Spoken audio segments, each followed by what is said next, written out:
Break के बाद एक बार फिर से हम रुख करेंगे राजधानी के बिरला ऑडिटोरियम का। इस वक्त कार्यक्रम को वसुंधरा राजे संबोधित कर रहे हैं। कि जाने से पहले एक दफा सब लोगों से मिलके जाऊं, क्योंकि इतने दूर से आप लोग आए हो, मेहनत करके आए हो, और फिर हम ना मिल पाए आपसे, ऐसा नहीं होगा। जैसे मैं सबको कह रही हूँ, क्योंकि मुझे मालूम है डॉक्टर साहब मेरे को ये बार बार कह रहे हैं, अब वो भी है जैसलमेर से आने वाले, पोखरन से आने वाले और कोटा में रहने वाले, तो बड़ा लंबा डिस्टेंस है डॉक्टर साहब। और ये सब पूरे घेरे के अंदर अपने लोगों को, जितने जहाँ जहाँ लोग अपने आए हैं, जिन लोगों ने परिश्रम करके यहाँ आने का काम किया, कोई 10 आदमी को लेके, कोई 20 आदमी को लेके आए हैं, ऐसे लोगों से नहीं मिलके जाएंगे, ऐसा होगा नहीं। इसलिए मैं सब लोगों को ये कहना चाहती हूँ कि जो भी बात अगर कहनी है मैं 10 मिनट में कह तो लूंगी, परंतु ज़्यादा से ज़्यादा समय आप लोगों को मिलने में दूंगी। इसलिए मत सोचना कि ऐसे ही चली जाऊंगी। अब सबसे पहले मैं तो सब मेरे फोटोग्राफर फ्रेंड्स को कहूंगी कि भैया आप लोग अगर वहां से सरक जाओ तो मैं मिल सकूं सबको, तो मैं देख नहीं पाऊंगा, तो और सरक जाऊंगा। अब आप लोगों से मेरी बात डायरेक्ट हो सकती है, आइडिया ही है। सब लोग मंच पर बैठे हुए हैं, हमारे सब महानुभाव, सब अध्यक्ष लोग, अगर आप माइंड मत करना, मैं सबका नाम नहीं लूंगी, परंतु सबको यहाँ आप लोग सबका आह्वान करते हुए, सबको प्रणाम करते हुए, यहाँ मेरे सामने जो बैठे हुए हैं डॉक्टर्स भी हैं, सीनियर डॉक्टर्स एंड स्पेशलिस्ट भी हैं, नर्सेस भी हैं, पैरामेडिक्स भी हैं, साथ में फार्मासिस्ट भी हैं और स्टूडेंट्स भी हैं। अगर इस बीच में कुछ रह गया तो मेरी गलती है, पर मैं पूरे मेडिकल फ्रेटर्निटी के जो लोग, फ्रॉम स्टूडेंट्स टू स्पेशलिस्ट, सबका मैं प्रणाम करके और धन्यवाद देना चाहती हूँ कि आप लोगों ने अपना अमूल्य समय यहाँ निकाल के आके एक किस्म से एक दूसरे के बीच में, अब आप फिर वो कहोगे मेरे को, प्यार का धागा बांधने का काम किया। उसके लिए बहुत बहुत धन्यवाद। आज एक बहुत ही अनयूजुअल टॉपिक आपके सामने लाया गया है। आप लोगों ने बड़ा सोचा होगा डॉक्टर साहब, मेडिकल प्रैक्टिशनर्स कैसे बुलाएंगे पॉलिटिशियन को, उस चीज को कैसे जोड़ा जाए। तो मेडिकल प्रैक्टिस इन पॉलिटिक्स, ऐसा करके आपको और हमको जोड़ने का काम करने की कोशिश की है। थैंक यू, आपने कोशिश की।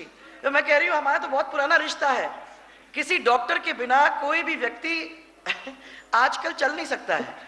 इससे कहीं ना कहीं हमारा जुड़ाव कोई ना कोई मेडिकल प्रैक्टिशनर से तो है ही है। और सरकार में जब आ जाते हो तो ये तो एक पूरा विभाग है, जिस विभाग के अंदर जिस डिस्ट्रिक्ट में जाओ वहां से मिलने का लोगों से मौका मिल जाता है। आज यहाँ मेरे सब भाई लोग यहाँ बैठे हुए हैं, मैं तो सिर्फ ये कहना चाहती हूँ कि मेडिकल प्रोफेशन एक ऐसा प्रोफेशन है जिसमें आज हम लोग ह्यूमन बीइंग का विकास नहीं, उस ह्यूमन बीइंग के वोट के बारे में इनके द्वारा लग गए हैं। मैं मानती हूं कि यही हमारी बहुत बड़ी गलती हो रही है। ये चौमुखी विकास नहीं हो रहा है। हम लोग सब एक ही दिशा के अंदर लग गए हैं कि हम राजनीति और वोट, उसके पीछे कैसे लगें और उसको कैसे इस्तेमाल करें। मैं सब लोगों को यहाँ ये कहना चाहती हूँ कि इसको अगर हमको कहीं बदलना है तो इसमें हम सबको लगना पड़ेगा। और आज मैं आपको आह्वान करती हूँ कि इस मेडिकल प्रोफेशन के अंदर भी बहुत सारे रोजगार के प्रयत्न हम लोग कर सकते हैं। मैं उसी चीज को आज एक छूने आई हूं। पॉलिटिक्स तो है ही, परंतु पॉलिटिक्स के अंदर कोई होता है वो खाली हॉस्पिटल ही खड़ा नहीं करता है, वो कोशिश ये करता है कि एक पब्लिक प्राइवेट पार्टनरशिप आपके और हमारे बीच में हो जाए। एक ऐसा पब्लिक प्राइवेट पार्टनरशिप जो डिस्ट्रिक्ट के अंदर जो हमारी जनता, गरीब जनता है, उसके साथ न्याय करने का, हेल्थ में काम करने की कोशिश करेगी। अब मुझे याद है कि झालावाड़ के अंदर जब अपन लोगों ने पहली दफा मेडिकल, मैं फिर आपको कह रही हूं प्लीज ऐसा मत करो,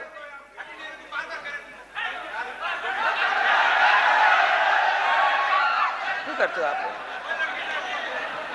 आप लोग सब उधर हो जाओ ना, उधर हो जाओ सर।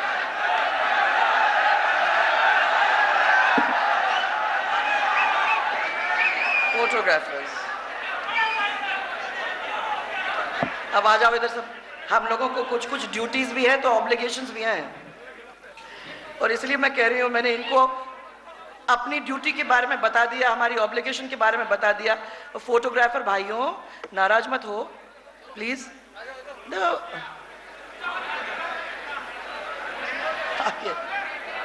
अब गुस्सा मत करो, मैं पहले ही कहा था आप लोगों को। अब सेटल हो जाओ, सब सेटल हो जाओ, मैं 2 मिनट के लिए करना चाह रही हूं। एक स्वस्थ समाज की परिकल्पना को, इसको ठीक करने के लिए डॉक्टर्स का एक बहुत बड़ा योगदान होता है। मैं फिर ये शुरू करना चाहती हूं, इसीलिए मैंने कहा कि आज जयपुर के अंदर तो आपका बहुत बड़ा हॉस्पिटल है, बड़ी मेडिकल फ्रेटर्निटी है, उदयपुर के अंदर भी आपका है। संभाग हेडक्वार्टर्स कंप्लीट नहीं हुए हैं, कुछ कुछ संभाग हेडक्वार्टर्स हैं जहां आपका ये इंतजाम है। पर मैंने ये कहा कि अब जो समय आ गया 65 साल के बाद कि ये व्यवस्था हर एक डिस्ट्रिक्ट में हम लोगों को पहुंचाने की जरूरत है। झालावाड़ जैसे गरीब डिस्ट्रिक्ट, बांसवाड़ा जैसा गरीब डिस्ट्रिक्ट, डूंगरपुर जैसा गरीब डिस्ट्रिक्ट, वहां तक हम लोग हॉस्पिटल क्यों नहीं पहुंचा पा रहे हैं? क्यों? क्योंकि हमारी व्यवस्था टॉप हैवी है। हमने ये तय कर लिया है कि जयपुर के अंदर ही सब काम होंगे या उदयपुर के अंदर हम सब काम करेंगे, परंतु हमको अगर ये डिस्ट्रिक्ट के अंदर ले जाते हैं तो बहुत सारे यंग डॉक्टर्स को भी काम मिल जाएगा, बहुत सारी और व्यवस्था हो जाएंगी और हमारे वहां की जनता को डॉक्टर्स का एक किस्म से फायदा भी मिल जाएगा। आज मैं कहना चाहती हूं कि कोई बिलीव नहीं कर पाता था कि झालावाड़ जैसे छोटे जिले के अंदर एक मेडिकल कॉलेज खुल सकता है। क्यों नहीं खुल सकता? मैं तो मानती हूं कि झालावाड़ क्यों, पूरे 33 के 33 जिले के अंदर हम लोगों को ऐसी व्यवस्था करने की जरूरत है जहां हमारे डॉक्टर्स हमारे समाज के साथ जुड़ के उस समाज को राहत देने का काम कर सके। मेरा तो सोच बिल्कुल ही अलग है। डॉक्टर्स, आप लोग सब बैठे हो, बड़े सीनियर डॉक्टर्स भी हो, मेरा सोच थोड़ा सा अलग है। मैं समझती हूं, मैं जानती भी हूं कि आपके ऊपर कितना बड़ा भार है, परंतु जब मैं अमेरिका के नॉर्थ शोर हॉस्पिटल में गई थी तो मैंने एक दूसरी व्यवस्था देखी। मैंने देखा कि हम लोग अब खाली देश के अंदर नहीं परंतु दुनिया के अंदर अपनी बात को फैला सकते हैं। एक पब्लिक प्राइवेट पार्टनरशिप तो यहां करोगे, परंतु एक पार्टनरशिप अमेरिका के साथ भी हमारा एक हॉस्पिटल कर सकता है। हम लोगों ने नॉर्थ शोर को अपने SMS हॉस्पिटल के साथ जोड़ने का काम किया और हमने ये कहा कि हमारी जो ताकत है उस ताकत को आप इस्तेमाल करिए और आपकी जो ताकत है वो हम इस्तेमाल करेंगे।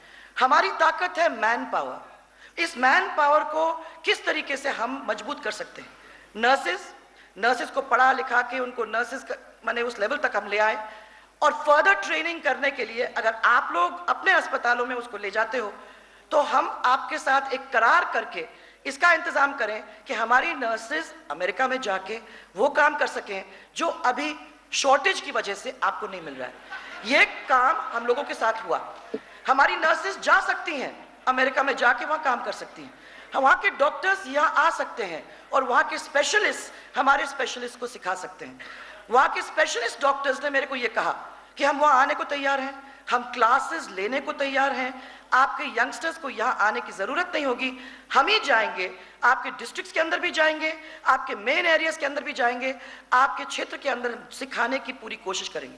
मुझे नहीं समझ में आती कि हम इस चीज को क्यों नहीं आगे बढ़ा सकते।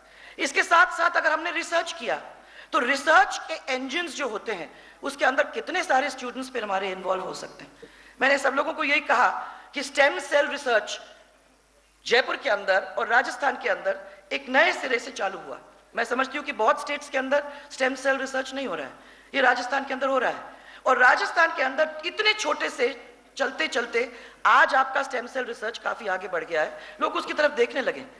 ये एक अलग काम हम लोगों ने अपने 5 साल के अंदर शुरू किया था। आज उस स्थिति को आप देख रहे हो धीरे धीरे बढ़ते बढ़ते कहां तक पहुंच गया है। पर वो एक ही रिसर्च नहीं है, ऐसे कई रिसर्च हम लोग कर सकते हैं। और जॉन हॉपकिंस हॉस्पिटल के साथ अगर हमने करार कर दिया उदयपुर के लिए, या आप समझिए स्लोन केटरिंग के साथ हमने कर लिया बीकानेर के लिए, यहाँ नॉर्थ शोर के साथ हम लोगों ने अगर कर लिया, तो अलग अलग स्पेशलाइज्ड हॉस्पिटल्स के साथ अगर हम लोगों ने इस तरीके के करार किए तो आगे आने वाले समय के अंदर we become world citizens. Our doctors can go to America, the American doctors can come and teach over here, our nurses can go to America, the American nurses can come and teach over here और work over here and show our nurses what to do. एक तो ये है। दूसरा, paramedics एक बहुत बड़ी field है पैरामेडिक्स की, और मुझे याद है कि हम लोगों ने 108 एम्बुलेंस जब शुरू की तो 108 एम्बुलेंस को नॉर्थ शोर के हॉस्पिटल को देखते हुए शुरू की। उस एम्बुलेंस के अंदर जो जो चीज आपको रिससिटेशन के लिए जरूरत पड़ती है, चाहे वो पैडल्स हो, चाहे वो इंजेक्शंस हो, चाहे वो ऑक्सीजन हो, पूरी तरह से उसको इक्विप करने का हम लोगों ने काम करने का सोचा। और वो आपकी एम्बुलेंसेस भी उसी तरीके से नए हम लोगों ने बनाए। परंतु डॉक्टर्स ने हमें ये कह दिया कि जब तक आपका पैरामेडिक सीखा नहीं है, जब तक वो पूरी तरह से व्यवस्थित ढंग से जानता नहीं है कि अंदर क्या करना है, तब तक आपका ये प्रयोग खत्म हो जाएगा। उसको भी सिखाया और उन पैरामेडिक्स को चाबियां दी कि ये लोग एम्बुलेंस की चाबियां हैं, 20-25 मिनट के अंदर कितने फास्ट आप अपने पेशेंट्स को हॉस्पिटल में पहुंचा सकते हो, ये एक बहुत बड़ी कलाकारी होगी। मैं अभी बांदीकुई से कहीं निकल रही थी, तो मुझे जिस व्यक्ति को, जिस पैरामेडिक को मैंने चाबी दी थी पहली दफा, वो व्यक्ति मेरे को रोड पे मिला और उसने मेरे को रोक के कहा कि आप शायद मुझे याद नहीं रखते हो। मैं फलाने अपना नाम बताते हुए कहा कि मैं वो व्यक्ति हूं जिसको आपने अपनी पहली एम्बुलेंस की चाबी दी थी। तो मैंने उनसे ये पूछा कि बताओ कैसी चल रही हैं एम्बुलेंसेस और आप यहाँ क्या कर रहे हो? उन्होंने मैं यहाँ इसलिए खड़ा हूँ कि हमारी एम्बुलेंसेस बिल्कुल तहस नहस हो गई हैं, अंदर का जो सब माल जो होता था वो सब खराब हो गया है, हमारी बहुत सारी एम्बुलेंसेस खाली खड़ी हो गई हैं, for want of petrol, for want of diesel वो बाहर गई भी नहीं है, एक लाइन लगा के वहाँ खड़ी हुई हैं। और जिस तरीके से आपने सोचा था कि वो जल्दी से जल्दी लोगों को वहाँ पहुँचा पाए हॉस्पिटल्स के अंदर, वो स्थिति अब नहीं रही है। ये हमारी पैरामेडिक्स की और हमारे एम्बुलेंस की स्थिति हो गई है। आज ये स्थिति, इसको फिर से ढर्रे में से निकाल के फिर से लाइन पे लाना, आप समझो कितना मुश्किल का काम होगा। जो भी काम हो जाता है, एक सरकार कोई काम करती है तो ये सोच के करती है कि जो दूसरी आएगी मेरे पीछे, उस सरकार को ये काम को आगे ले जाना है, उसको खत्म नहीं कर देना है, उसके ऊपर डबल पैसा खर्च करने की उसे जरूरत नहीं होनी चाहिए। आज जो मैं देख रही हूं वो ये हो रहा है कि भाई अगर उसने चालू किया है तो उसको तो खत्म ही करना है। हम ये नहीं सोच रहे हैं कि हमारे कितने स्टूडेंट्स उसके साथ जुड़े हुए हैं, या कितने पैरामेडिक्स उसके साथ जुड़े हुए हैं, या कितने डॉक्टर्स उसके साथ जुड़े हुए हैं। अपन ने ये नहीं सोचा कि इस अस्पताल को हम लोगों को क्या आगे कैसे बढ़ाना है। ये जरूरत क्या थी कि 10 साल पहले एसएमएस हॉस्पिटल जैसा इतना बड़ा और विशाल और नामी हॉस्पिटल, क्या पहले अपन अंडरग्राउंड पार्किंग नहीं करा सकते थे? क्या पहले अपन इसकी सफाई नहीं करा सकते थे? क्या जब कोई वहां आता है अपने चेकअप या ट्रीटमेंट के लिए, क्या वो नहीं चाहता है कि उसका हॉस्पिटल बिल्कुल साफ सुथरा और अच्छा लगे? ये सब चीजें अगर वो 5 साल में आप कर सकते थे तो अभी क्या स्थिति है और क्यों नहीं कर सकते? ये आगे हम क्यों बढ़ा नहीं सकते? मैं गई थी वो ट्रॉमा वार्ड में, डॉक्टर्स प्लीज फॉरगिव मी, मैं उस ट्रॉमा वार्ड के अंदर कितने दौरे करा करती थी। मैं जाती थी लगातार ये देखने के लिए कि साफ है कि नहीं। उसके अंदर जो पेशेंट जाता है उसके मन में ये होना चाहिए कि नहीं ठीक है, मैं अब यहाँ ठीक हूँ। परंतु अगर वो गंदगी होगी, वहां अगर चीज जमीन के ऊपर पड़ी होगी, वहां उसके लिए अगर पलंग नहीं होगा, ऐसी अगर कोई स्थिति होगी तो हम फिर क्या करेंगे आगे चल के? ये हॉस्पिटल्स को एक नए सिरे से और एक नए तरीके से आपके एक्सपर्टीज के अंदर, क्योंकि यहाँ कोई नहीं है जो एक्सपर्ट नहीं है, एक से एक एक्सपर्ट। प्रॉब्लम आपकी ये है कि आप लोग काम करते हो, 24 घंटे काम करते हो, आपको सपोर्ट चाहिए, full and unstinted support from the government. आपको चाहिए जब पैसे की जरूरत है तो पैसे आपके पीछे लग जाएं। जब आप कोई आके हम लोगों को सुझाव देते हो तो वो सुझाव कैरी आउट करने का काम वो सरकार करे, क्योंकि मेडिकल स्थिति अगर किसी प्रदेश के अंदर सही होती है तो उसके जनता खुशहाल होती है, और वो जनता अगर खुशहाल होती है तो उस जनता से हम बहुत आगे काम ले सकते हैं। ये डॉक्टर्स जो आप लोग यहाँ कह रहे हो ना मुझे कि आपने ये दोनों जोड़ दिया है, पॉलिटिक्स और मेडिकल प्रोफेशन, तो मेडिकल प्रोफेशन के साथ पॉलिटिक्स को जुड़ना चाहिए, पॉलिटिशियंस को जुड़ना चाहिए। और वो मैं जानती हूँ बिकॉज मेरा एक कजन है जो मेडिकल प्रोफेशन के अंदर है, वो मुझे बता रहा था कि जी ये मेरे लिए बड़ी मुसीबत काम हो गई। क्यों? कि हम लोगों को तो सुबह से लेकर शाम तक पेशेंट्स को देखना पड़ता है, हम कभी किसी पेशेंट को रिफ्यूज नहीं कर सकते हैं। और आज आप लोगों ने हमारे कंज्यूमर फोरम के केसेस लगा दिए हैं। कंज्यूमर फोरम के केसेस हो, आई हैव नो प्रॉब्लम, पर वो कह रहे हैं कि दोनों को मिला के बात कराओ, ताकि ऐसा ना हो कि कंज्यूमर फॉर्मर के केसेस के अंदर हम लोगों को ऐसी परिस्थिति में आप डाल दो कि हम कहें कि 20 पेशेंट से ज्यादा हम नहीं देख सकते। क्योंकि जब गांव में रहना पड़ता है तो हमारा तो दरवाजा कोई भी खटखटा ले, रात के 12 बज जाते हैं तब भी हम करेंगे, परंतु आप हमको ये धमकी दे दो तो फिर हम भी ये कहना शुरू कर देंगे कि भाई 10 या 15 से ज्यादा हम नहीं देख सकते। तो ये दोनों चीज हम लोगों को बैठ के मिलके उसको समझने की कोशिश करनी चाहिए और फॉर्म्युलेट ऐसा करना चाहिए कि उसका फायदा दोनों को मिल सके, पब्लिक को भी मिले, डॉक्टर्स को भी मिले। एक तो सरकार का काम है कि इन सब ट्रेनिंग्स के अंदर बेहतरीन ट्रेनिंग्स और ऑल्टरनेटिव एरियाज फॉर जॉब्स ये भी देना चाहिए। अब मैं कह रही हूं कि आप लोगों को प्योर मेडिसिन के अंदर तो बहुत सारी ट्रेनिंग की स्थिति भी हो जाती है, परंतु जो स्पोर्ट्स मेडिसिन वो सेपरेट है। बॉडीज को समझना, मसाजेस, योगा, यूनानी, ये सब अलग सब्जेक्ट्स हैं। आज दुनिया के अंदर चले जाओ, अमेरिका के अंदर चले जाओ और आप लंदन के अंदर चले जाओ, वो लोग दौड़ दौड़ के हिंदुस्तान आना चाहते हैं, क्योंकि उनके मेडिसिन के साथ साथ स्पिरिचुअलिटी भी आपने जोड़ी। जब कोई योग करता है तो मेडिकल के साथ, आयुर्वेद के साथ, यूनानी के साथ, वो सांस, प्राणायाम और इन सब चीजों के साथ साथ वो एक दूसरी चीज जोड़ सकते हैं। ये किसी भी देश में नहीं है भाई, ये हमारे देश के अंदर है। मैं कह रही हूं कि इस चीज को आज तक हमने क्यों नहीं इस्तेमाल किया है।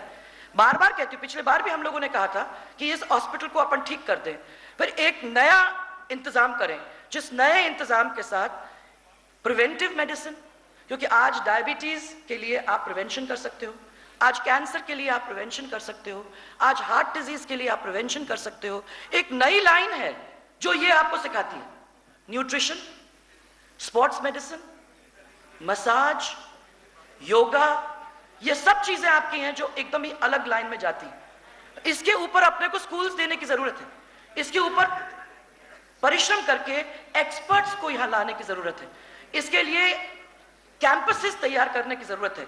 और ये खाली जयपुर में कर लें, आप लोग उसको बाहर भी ले जाइए, जगह पे ले जाइए, सुंदर सुंदर जगह पे कराइए, वहां स्पिरिचुअलिटी और योगा को साथ में जोड़िए। लोग चाहते हैं कि उस पर आके रिसर्च करें, इसीलिए जो संस्कृत महाविद्यालय हमने चालू किया था, उस संस्कृत महाविद्यालय के साथ मैंने ये कहा था कि अगर चल के जमीन दीजिए ताकि उसमें आगे चल के योगा उसको जोड़ दें। योगा के साथ साथ योगा के ऊपर क्या कहते हैं स्टडीज आप करोगे, बाहर से लोग आएंगे तो उसको और ज्यादा माने रेफरेंसिंग करने की कोशिश करेंगे। और उसके साथ साथ फिजिकल अलग अलग 4 योग किस्म के योग हैं, तो वो किस्म के योगों को भी अलग अलग स्कूल के हिसाब से वहां रिप्रेजेंटेशन हम दे सकेंगे। ये तो मेरा खाली एक उपाय है, मैं खाली आपको कह रही हूं कि योग के ऊपर अपन कर सकते हैं, परंतु ऐसी चीजों के लिए दुनिया हिंदुस्तान को देख रही है, दुनिया चाहती है कि हम यहाँ आए, तो मेडिकल टूरिज्म को इसके साथ क्यों नहीं जोड़ा जाए, प्रिवेंटिव मेडिसिन के सबसे बेस्ट लोगों को क्यों नहीं लाया जाए। मेरा ऑपरेशन क्यों करा के छोड़ोगे डॉक्टर साहब, क्यों मेरे को उस लेवल पे ले जाओगे कि जब मेरा हार्ट बिल्कुल ब्लॉक हो जाएगा तब आप मेरे को कह दोगे चलो भैया आप तो चलो, अब तो जाके आपका 4 आर्टरीज या 3 आर्टरीज, कितने आर्टरीज आपने ब्लॉक करा दिए, उनका ऑपरेशन करना पड़ेगा और उसके बाद ही काम होगा, उसके पहले आप कह दीजिए। मैंने कि आप लंदन में देखा, मैंने पता किया, मैं एक कोर्स अटेंड करने गई तो उस कोर्स में उन्होंने बताया कि हर आदमी को साल में 2 दफा ब्लड टेस्ट अपना कर लेना चाहिए। आजकल पैथोलॉजी में इतने मार्कर्स आ गए हैं कि उन मार्कर्स के अंदर आपको एक मिनट में मालूम पड़ जाएगा if you are going to be a subject for cancer और फॉर हार्ट और for any of this disease. अगर है तो वहीं प्रिवेंशन शुरू कर दो। न्यूट्रिशन में वो न्यूट्रिशनिस्ट को लाके उन न्यूट्रिशनिस्ट के द्वारा क्या खाना चाहिए क्या नहीं खाना चाहिए, योग के द्वारा कैसे एक्सरसाइज करना चाहिए, कितना वेट घटाना चाहिए, कैसे चलना चाहिए, ये सब चीजों को अगर अपने दिनचर्या के अंदर अपन ले आते हैं, ये तो पुराने समय में हुआ करता था, उस चीज को अपन क्यों नहीं आज ला सकते हैं, ये मैं आप लोग सबसे पूछना चाहती हूँ। इसमें 2 चीज हो जाएंगी, एक तो प्योर मेडिसिन और दूसरा ह्यूज एरिया फॉर रोजगार। जो लोग, जो बच्चे सीख के जिन लाइंस के अंदर चले जाएंगे, उन लाइंस को आगे कर सकेंगे, उसके लिए हम लोगों के लिए व्यवस्था भी करनी पड़ेगी। पर कौन सोचता है, आज तो क्या हो गया है कि हर चीज को हमने पॉलिटिक्स के साथ जोड़ दिया। हमको इनके कितने वोट मिलेंगे, ये हमारे साथ कितना साथ देंगे, ये कौन से जाति के हैं, ये कौन से मजहब के हैं, इस चीज में हम भूल गए हैं कि प्रोफेशनलिज्म को कितना हमको भार देना चाहिए।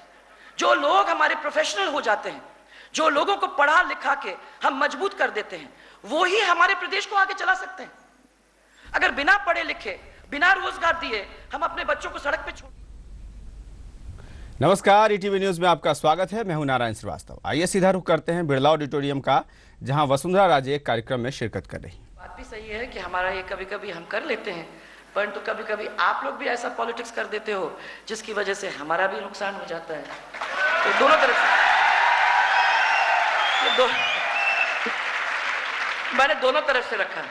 अब मैं ये कह रही हूं कि स्टूडेंट्स को भी और टीचर्स को भी उस लेवल को अपने को लाना है, क्योंकि अगर कंपटीशन में राजस्थान को आना है कर्नाटका के साथ या दिल्ली के साथ या महाराष्ट्र और गुजरात के साथ, तो हम तो ये काम तब कर सकते हैं जब हमारे डॉक्टर्स, हमारे स्टूडेंट्स इस तरीके से जुट जाएं कि राजस्थान में वो तय कर ले, कॉन्शियस डिसीजन कर ले कि हमारे स्टूडेंट्स, हमारे डॉक्टर्स सबसे बेस्ट मेडिकल फ्रेटर्निटी राजस्थान के अंदर पैदा करके रखेंगे। और ये वायदा मैं आपको करती हूं कि आप लोगों ने ये कर लिया तो हम आपके पीछे खड़े हैं, आपको किसी चीज की कमी नहीं छोड़ेंगे। ये दोनों काम हो जाए, आप अपना काम करोगे हमारे साथ। मैं अभी लिस्बन गई थी, और मैं गई थी लिस्बन एक नया प्रयोग देखने के लिए। जो डॉक्टर साहब, कई लोग यहाँ बैठे हुए, उनसे मैंने बात भी की है। मैं वहां लिस्बन में देख के आई तो चार्ल्स कुरिया, जो हमारा हिंदुस्तान का आर्किटेक्ट है, उसने बिल्डिंग बनाई, और उस बिल्डिंग के अंदर the best research on cancer, specially neuro, वो हो रहा है। The best research on heart, वो हो रहा है। ये 2 विंग्स उन्होंने करे हैं, और उसके अंदर न्यूक्लियर टेक्नोलॉजी को इस्तेमाल करते हुए कैंसर को खत्म करने का काम, सीरियस से सीरियस कैंसर, ऐसा मेरे को देखने को मिला। आई वॉज एब्सोल्युटली अस्टाउंडेड, क्योंकि लिम्फोमा हो या आपके लुकीमियाज हो, ये सब चीजों को तो नहीं कर सकते, तो टच नहीं कर सकते। हाँ, मुझे भी मालूम है, इतना तो मैं भी जानती हूँ, ये आप ही अकेले नहीं हो। ये प्रदेश चलाना तो इतना तो मालूम कर रखूंगी, मैं हॉस्पिटल देख के आई हूँ, तो उस हॉस्पिटल में, और ये चमत्कारी है, इसको समझ लो, क्योंकि मैंने उनको कहा कि हमारे बच्चों को भी आप एक मशीन के ऊपर 4 और 4, तो 8 लोग एक दूसरे को रिप्लेस करते हैं। मशीन बहुत एक्सपेंसिव भी है, ये हम लोग भी जानते हैं, परंतु उन्होंने कहा कि हम आपके टीच कर देंगे, आपको समझा भी देंगे। परंतु ये मशीन जो एक ऐसी मशीन है, आपके लिनियर एक्सेलरेटर की लेटेस्ट मशीन, और उनका क्या, इतना सुंदर तरीके से वो आपका पेट स्कैन वगैरह लेके और उसको टू द 9th डिग्री उसका एक मैपिंग कर देते हैं, एंड देन आपको उस पलंग के ऊपर लिटा के बस उसी एरिया पे जहां आपका कैंसर है उसको वो जैप करते हैं। उसके पूरे माने ट्रीटमेंट के अंदर आपको 1 या 1.5 मिनट लगता है, और 1.5 मिनट में आप उस पलंग से उतर के और जा सकते हो, माने घर जा सकते हो। और फिर वो कहते हैं कि 3 महीने बाद या 4 महीने बाद आप यहाँ आ जाइए, और हम उसको देख लेंगे कि अगर वो उसमें कुछ बचता है तो वो एक और डोज हमको देने की जरूरत पड़ेगी तो हम करेंगे। ये अब 8 साल से करते आ रहे हैं, 99% उनकी स्ट्राइक रेट है। और हमने उनसे ये पूछा है कि मामला कितना एक्सपेंसिव है, तो उन्होंने हमको ये बताया कि कोई एक्सपेंसिव नहीं है, बहुत आराम से चल सकता है। हम आपको ये बताएंगे कि दिन में आप जो अफोर्डेबल पेशेंट्स हैं उनका काम कराइए, और रात में जो लोग अफोर्ड नहीं कर सकते उन लोगों को फ्री आप उन मेडिसिन और उन मशीन्स के ऊपर ले आइए। अब इसमें क्या होता है, उसको समझने की कोशिश करिए। यहाँ बैकवर्ड डिस्ट्रिक्ट के लोग भी बहुत सारे बैठे हुए हैं। आप जानते हो कि आदमी कितना गरीब है, और जब उसको कैंसर हो जाता है तो उसको यही मालूम होता है कि भाई चलो एसएमएस हॉस्पिटल में डॉक्टर लिख जाता है टाटा मेडिकल में जाना, बॉम्बे। अब वो अपने घर का सब सामान बेच देता है, वो कर्जा ले लेता है, वो अपने परिवार को भी नहीं ले जा सकता है, हो सकता है कि एक आदमी को लेके जाएगा, अपनी बीवी के जेवर को गिरवी रख देता है, सब कुछ छोड़ के वो जाता है, और ये जान के जाता है कि हो सकता है कि मैं वापस नहीं आऊंगा, मैं ये परिवार को हो सकता है कभी देखूंगा नहीं। अब अगर ऐसे मशीन्स हमारे यहाँ आ गए तो मैं समझती हूँ कि कितने सारे लोगों को, झालावाड़ का आदमी आ जाएगा, अपना वो करा के वापस घर चला जाएगा, आपके बांसवाड़ा का आ जाएगा, बांसवाड़ा वाला अपना वो करके वापस चला जाएगा, आपका जैसलमेर का आएगा, वो अपना करके वापस चला जाएगा, उसको पैसे खर्च करने की जरूरत नहीं होगी। ये समझने की कोशिश करो, कैंसर जैसी डिजीज को आप लोग अपने इस अस्पताल के अंदर इस टेक्नोलॉजी के थ्रू आप इसको आराम से बिना पैसे के गरीब तक पहुंचा सकते हो। उसको वहां बंबई में स्ट्रेंजर्स के बीच में जाके मरने की जरूरत नहीं है, उसको अपने पूरे घर बार को बेचने की जरूरत नहीं है। वो यहां आके अपने सिर ऊंचा करके अपना ट्रीटमेंट लेके बिना कुछ दिए, बिना कुछ बिगाड़े अपने घर वापस जा सकता है। और most probably 100% chances of non recurring cancer ये भी हो सकता है। अब डॉक्टर साहब आप लोग देखोगे, मानोगे नहीं, जब मैं देख के आई तो मेरे तो आंखों में आंसू आ गया। मैं तो वापस आके ही उनको सबको कहा जिनको मैं कह सकती थी कि ऐसा अगर अपन ने एक बहुत सुंदर यहाँ हॉस्पिटल तैयार कर दिया तो एक तो आप साइड बाय साइड उसका रिसर्च भी कर सकोगे और साइड बाय साइड इस कैंसर के अंदर इस टेक्नोलॉजी को यूज करते हुए कितने सारे लोगों की मदद कर सकते हो। ये आज की टेक्नोलॉजी है, कल बढ़ती है और मालूम नहीं और क्या हो जाएगी, बढ़ते बढ़ते हो जाएगी। इसमें पब्लिक प्राइवेट पार्टनरशिप आप लोग जैसों के साथ भी हो सकती है, प्राइवेट डॉक्टर्स के साथ भी हो सकती है, सरकार भी कर सकती है। और मैं ये चाहती हूँ कि सातों के सातों संभाग में अगर ये हो जाते हैं तो ये मान के चलिए कि कितने सारे लोगों को उसका फायदा हो। ये तो एक चीज, दुनिया में अपने को जाके इसके बारे में हो गया, मुझे थोड़ा सा मालूम पड़ा तो मैं जाके देख के आई। ऐसे आप लोग कितने हो जो नेट पे जाते हो, जो नेट में देखते हो, जो अपने प्रोफेसर्स के साथ बात करते हो, जब वो रिसर्च करते हो। क्या ये सब चीजों के ऊपर आप लोग भी ध्यान देके सरकार के साथ डिबेट डिस्कशन ये क्यों नहीं कर सकते? ये चीजों को अपने को चालू करना है। मैं मानती हूं कि आने वाला जो समय होगा उस समय के अंदर बेकारी नहीं, हमारे स्टूडेंट्स कुछ ना कुछ करेंगे। From nutrition to pure medicine, ये सब कुछ आप कर सकते हो। From sports medicine right downwards you can do it, from nurses to paramedics you can do it। Rajasthan को आपकी जरूरत है, this is the politics of medical। इसके साथ अगर आप जुड़ सकते हो तो मैं समझती हूँ कि इससे और क्या हो सकता है। मैं तो आखिर में आप लोगों को सिर्फ एक चीज और कह के जाना चाहती हूँ कि आज हमारी स्थिति जो हो रही है, दवा के नाम पर जहर बांटी जा रही है। राजस्थान चिकित्सा और स्वास्थ्य के क्षेत्र में देश के 15वें स्थान पे है। ये जरूरत नहीं है, अपने को ऐसा नहीं होना चाहिए। शहर के बड़े अस्पताल में ऑक्सीजन की कमी के कारण लोग मर रहे हैं। हमारे लिए कितनी माने शर्म की बात है कि एड्स के रोगियों की संख्या 75,000 के ऊपर हो गई है। हर दूसरे मिनट में टीबी से एक व्यक्ति की मौत हो रही है। धूम्रपान में हमारा राजस्थान देश में पहले नंबर पर आके खड़ा हो गया। अब ये ताली आप बजा रहे हो क्योंकि आप धूम्रपान करते हो, कि ताली बजा रहे हो कि हमने नोटिस कर दिया है कि हम आप लोगों को बता रहे हैं? स्वाइन फ्लू से होने वाले मौतों में हमारा प्रदेश देश में दूसरे स्थान पे है। देश की बात करो, इस वर्ष 12,000 करोड़ से ज्यादा नकली दवाओं का देश में उत्पादन हुआ। ये कहते हैं कि डॉक्टर, अभी मैं सुन रही थी इनके भाषण कई, ये कहते हैं और डॉक्टरों के ऊपर बरसते हैं, कहते हैं कि डॉक्टर अपने पेशे पर कलंक है। जनता ने कानून हाथ में ले लिया तो डॉक्टर घर से बाहर नहीं निकल सकेगा। आपको याद होगा, ये भाषण भी आप लोगों ने सुना है। कभी कहते हैं कि निजी अस्पताल लूट रहे हैं, कभी बयान कहते हैं कि गांव में नहीं जाना चाहते हैं डॉक्टर। कौन नहीं जाना चाहते हैं? डॉक्टर जाना चाहते हैं। आप फैसिलिटी का इंतजाम करो तब तो जाए। आप फैसिलिटी नहीं करो, आप भर्ती नहीं करो। जो फैसिलिटी आज हमारे डॉक्टर को मिल रही है और जो गुजरात के डॉक्टर को मिल रही है, उसमें कितना फर्क है? अब आप बताओ मेरे को कि वो गुजरात का डॉक्टर तो जाएगा ही जाएगा, और राजस्थान के डॉक्टर को अगर आप वो दे दो, उसकी भर्ती कर लो, तो वो क्यों नहीं जाएगा क्षेत्र के अंदर? और फिर मैं आपको ये कहना चाह रही हूं कि वो फैसिलिटी अगर मिल जाती है और फिर नहीं जाते हो, तब तो पापी हो, तब तो गलत काम है, तब तो छोड़ेंगे नहीं, पर जनता भी नहीं छोड़ेगी। क्योंकि ये सब में कमी नहीं छोड़नी चाहिए, फिर जाना चाहिए, क्योंकि वो रिस्पॉन्सिबिलिटी आपकी है और उस रिस्पॉन्सिबिलिटी को पूरा करना वो आपका काम है।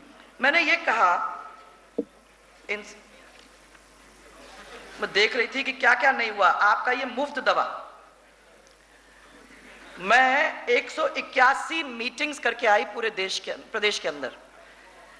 181 में मैंने इस मुफ्त दवा के बारे में पता किया, तो कई बार पता किया तो लोगों ने बताया कि जो सैंपल लिए गए हैं, वो सैंपल जो हैं वो आप लोग टेस्टिंग के लिए ले जाते हो, वही फेल हो जाता है।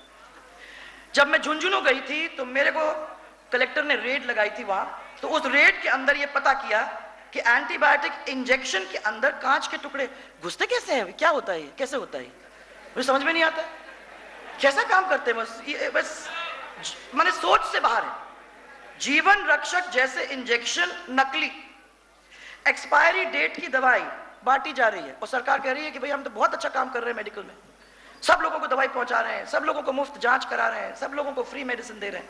मुझे नहीं समझ में आती है कि 7 करोड़ तो आबादी है और पैरासिटामोल की गोलियां बांटी जा रही हैं तो 32 करोड़ रुपया कैसे हो रहा है? कहां जा रही है, किसकी जेब में जा रहा है? और अगर भ्रष्टाचार करो गरीब के पैसे के साथ तो इससे बुरा और क्या हो सकता है? यही मैंने कहा, मुख्यमंत्री स्वीकार रहे हैं कि इनके गृह जिले के अंदर जोधपुर के अंदर नकली दवाइयों का कारोबार है। वह हम मान रहे हैं कि है, तो उसके बारे में हम कर क्या रहे हैं? हाँ है, कारोबार है, तो इसको कैसे खत्म करने का काम हमने क्या किया? अभी तक कोई किसी को मालूम नहीं। महात्मा गांधी मथुरादास अस्पताल में करीब 250 बीपीएल को नकली इंजेक्शन लगाए गए, वो मैंने अखबार में पढ़ा। अब अपने गृह जिले को नहीं संभाल रहे हैं। अगर इस तरीके से मामला चल रहा है तो आगे चल के होगा क्या, ये कोई मेरे को बताने की कोशिश में, तो जो अखबार में पढ़ा है उसी से मैं समझने की कोशिश की और मैंने देखा कि अभी हम लोगों को मेडिकल के अंदर बहुत कुछ काम अपने क्षेत्र के अंदर करना है। हमारे पास फैंटास्टिक डॉक्टर्स हैं, हमारे पास बहुत अच्छी स्टूडेंट्स की स्ट्रेंथ है। अब बस उन लोगों को किस तरीके से बेस्ट इस्तेमाल करना है, ये सरकार को आपके साथ बैठ के तय करना होगा। और मैं ये मानती हूं कि बेस्ट अस्पताल with the best technology with the best equipment अगर हम लोग कर लेते हैं और पब्लिक प्राइवेट पार्टनरशिप में भी कर लेते हैं और गांव-गांव तक अगर इसको पहुंचा सकते हैं, तो मैं समझती हूं कि अपने प्रदेश की फिजा बदल जाएगी। उस फिजा को बदलने का काम एजुकेशन और मेडिकल हेल्थ, ये दो काम कर सकते हैं।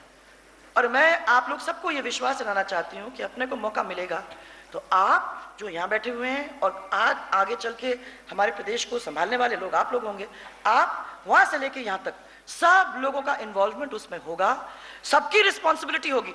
कोई हमको आगे चल के ये नहीं कह सकेगा अगर ऐसा हमसे तो किसी ने पूछा ही नहीं। हम कह रहे हैं आपको कि ये काम आप लोगों को करने की जरूरत है। आजकल क्या हो गया कि सरकारें अब छोटी हो गई। सरकार, अफसर, पार्टी, वर्कर्स, ये एक छोटा हिस्सा हो गया। पार्टनरशिप हमारी है एनजीओज के साथ, हमारी पार्टनरशिप है सिविल सोसाइटी के साथ। हम लोग सब साथ मिलके गवर्नमेंट गवर्नेंस अच्छा कर सकते हैं। खाली गवर्नमेंट नहीं कर सकती, आपको भी ये कहना पड़ेगा कि हमें ऐसी सरकार चाहिए। अगर आप अलाउ करोगे तो भ्रष्टाचार फैलेगा, लोग बदमाशियां करेंगे और प्रदेश आपकी माने कलंकित हो जाएगा। अगर आप कहेंगे कि नहीं हम नहीं होने देंगे और हम खड़े हैं सामने, तो मैं आपको ये कह सकती हूं कि पैसा देने वाला और पैसा लेने वाला वो दोनों ही इक्वली गिल्टी हैं। अगर पैसे लेने वाला खड़ा हो जाता हाथ दे के और आप लोग कहते हो नहीं मिलेगा, तो अपने आप लाइन में आ जाएंगे सबके सब। पर वहां तो ये हो जाता है यार भाई जल्दी करो, इसको तो पैसे दे दो और अपना काम करवा लो, तो हम लोग दोनों गिल्टी हैं। ये काम नहीं होगा। और अगर हम लोगों को मिलकर एक नया राजस्थान बनाना है, तो नए राजस्थान को बनाने के लिए ये एक ऐसा एरिया है जिसके बिना स्टेट नहीं चल सकता। हमें आपकी जरूरत है।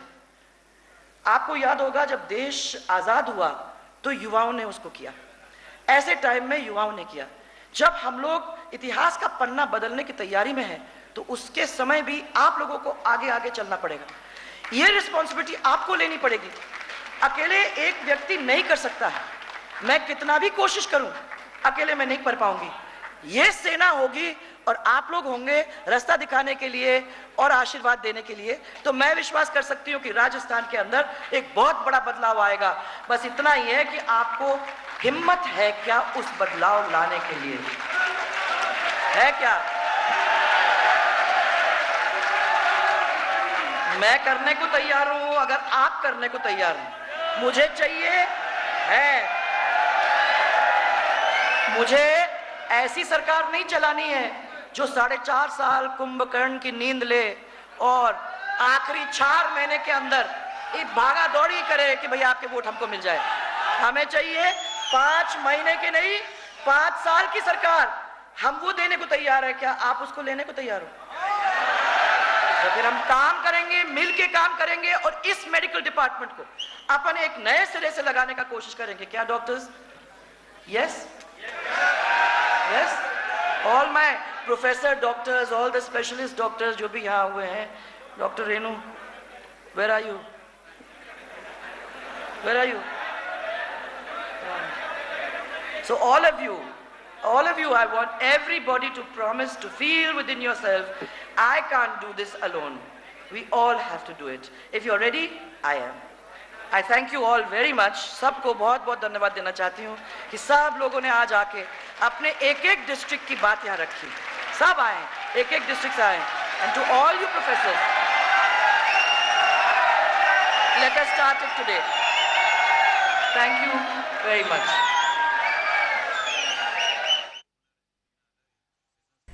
और चलिए अब सीधे रुक करेंगे जयपुर में आयोजित प्रदेश अधिवक्ता सम्मेलन का, जिसे इस वक्त वसुंधरा राजे संबोधित कर रही हैं। इन सब लोगों के आप लोगों ने माने वो बनाए हैं कि नहीं बनाए हैं, उनको इंचार्ज बनाया है कि नहीं बनाया है, कहाँ कहाँ तक आप लोगों ने उनको बिठाया। कोई ज़रूरी है कि आजकल के चुनाव जो होते हैं उसकी व्यवस्था अव्यवस्था अगर करानी है तो आप लोगों को लॉयर्स को तो उसमें जोड़ना ही पड़ेगा, सिर्फ बिना लॉयर्स के काम नहीं चल सकता। सबसे पहले हम लोगों ने जब पहले बैठक की तो प्रबंधन समिति जो बनी उसके अंदर सबसे पहले तो यही नाम आए। पर आपने देखा होगा कि वकीलों की एक और खूबी है, वो हर चीज़ के ऊपर कब्जा कर ही लेते हैं। अब ऐसा प्रबंधन आप लोगों ने करके रखा है कि मेरे रथ से लेके बिल्कुल पार्टी ऑफिस तक आप लोगों ने कहीं ना कहीं, यहाँ तक कि बेचारे जर्नलिस्ट के साथ लोग जो मिलते हैं वहाँ भी आपने नहीं छोड़ा। कैलाश भट्ट ने वहाँ भी अपना हाथ मार करके वकीलों की स्थिति वहाँ भी जमा दी। तो लोग मेरे से कहते हैं कि इनको छोड़ के किसी को भी, आपने सुना होगा अभी आजकल इलेक्शन के अंदर बहुत सुनने को मिलता है, साहब इस व्यक्ति को छोड़ के हम 5 में से किसी को भी आप कर देना, ये मुझे बहुत सुनने को मिलता है। तो मैं यहाँ कह रही हूँ कि बहुत सारे लोग अब मेरे पास आके कहते हैं बस इनको छोड़ के और किसी को भी आप देने की कोशिश करें। और मैं हमेशा उन लोगों को भी ये कहती हूँ कि भाई जो बात तो निकल के आती है सर्वे में वही होगा। तो मैं यहाँ भी यही कहती हूँ कि जब सर्वे में ये बात निकल के आई है कि भाई यही लोग वहाँ बैठेंगे तो अब हम कुछ इसमें कर नहीं सकते, संभालने वाले यही होंगे ना। अपने विचारों को किस तरीके से यूज करते हुए लोगों को लुभाया जाए, प्रभावित किया जाए। मैं मालूम नहीं यहाँ क्यों खड़ी हूँ, क्योंकि जो सबसे ज़्यादा फैसिलिटी जुबान की रखते हैं वही कोर्ट में जाते हैं। अब हम लोगों को जो फैसिलिटी नहीं है, ये सब फैसिलिटी वाले लोग यहाँ बैठे हुए हैं। अब जिनको इतनी अच्छी भाषा कैसे इस्तेमाल किया जाए, किस तरीके से बोला जाए, कैसे लोगों को लुभाया जाए, उनके बीच में खड़े होने का आपने मुझे मौका दिया है। मैं कोशिश तो कर रही हूँ इसके बीच में से निकलने का, पर मामला मुश्किल है। ये विचार किस तरीके से हम अपने लोगों के बीच में ले जाएं, ये विचार पार्टी के किस तरीके से हम सही तरीके से नीचे तक पहुंचाने का काम करें, उसमें मुझे आप लोगों की ज़रूरत है। और मैं कह सकती हूँ कि बहुत बार आर्ग्यूमेंट रखने की वो फैसिलिटी नहीं है, ट्रेनिंग नहीं है। तो हम चाहें भी तो 2 शब्द में या 3 सेंटेंस में उस बात को नहीं कह सकते। हमें लगता है 10 मिनट वो चीज़ समझाने को जो आप लोग 2 मिनट के अंदर समझा सकते हो। इसलिए हमारे लिए ज़रूरी है कि आज के ये जो कार्यक्रम के अंदर आप लोग यहाँ बैठे हुए हैं, आप सबको प्रोत्साहित करके सबको उस क्षेत्र के अंदर लगा दिया जाए कि लोगों के माइंड बनाना, लोगों को पॉइंट करना, लोगों को समझाना, लोगों के दिमाग में वो बीज प्लांट करना जो शायद हमारे ध्यान में नहीं आ सकता था। हमारे इश्यूज आपके सबके सामने हैं, क्योंकि वकील हमारे समाज के प्रबुद्ध वर्ग हैं। लोग उनकी तरफ ही देखते हैं, वकील साहब हमको समझाएंगे। अब आपके डॉक्टर और वकील 2 ऐसे लोग होते हैं समाज के अंदर जहां समाज के नॉर्मल लोग चले जाते हैं कि जरा आप पूछ लेते हैं, वकील साहब बता देंगे और डॉक्टर साहब बता देंगे। प्रॉब्लम होती है तो डॉक्टर साहब के पास या वकील साहब के पास चले जाएंगे। नॉर्मली वकील साहब के पास हर चीज़ का नुस्खा होता है,